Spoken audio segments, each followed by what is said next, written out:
ఇది జార్ఖండ్. అంటే ఏడాదిలో అసలు ఖాళీ ఎప్పుడుంది? మధ్యలో ఒక 10 రోజులు 15 రోజులు అదేదో పీరియడ్స్ టైప్ లో వస్తున్నది అనమాట. అంతే గ్యాప్ మళ్ళీ జనవరికి ఇది ఉంది. జనవరిలో ఢిల్లీ ఉంది ఎలక్షన్. మళ్ళీ ఆ తర్వాత రేపు వచ్చే ఏడాది దాదాపుగా 5-6 రాష్ట్రాల ఎన్నికలు ఉంటాయి.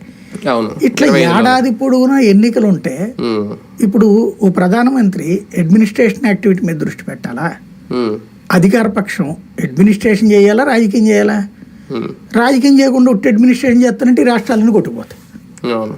కొట్టుకుపోతే గ్రిప్ ఎక్కడ ఉంటుంది ఇంకా ప్రభుత్వానికి? కాబట్టి రాజకీయం చేయాలి. రాజకీయం చేస్తే అడ్మినిస్ట్రేషన్ ఎక్కడ చేస్తారు?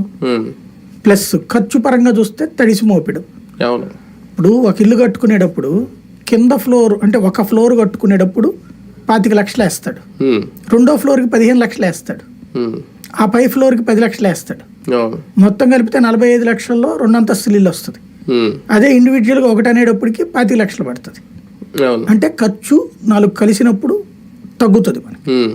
అట్లాగే ఎలాగూ ఎన్నిక జరుగుతుంది అన్ని రాష్ట్రాల్లో, పార్లమెంట్ ఎన్నికలు, దాంతోపాటు అసెంబ్లీ ఎన్నికలు కూడా జరిగితే ఈ ఖర్చు అంతా పోయినట్టేగా. 5 ఏళ్ల పాటు 5 రకాల 25 రకాల ఖర్చు మొత్తం పోయినట్టే కదా. అంతా ఒకే టైం అయిపోతుంది.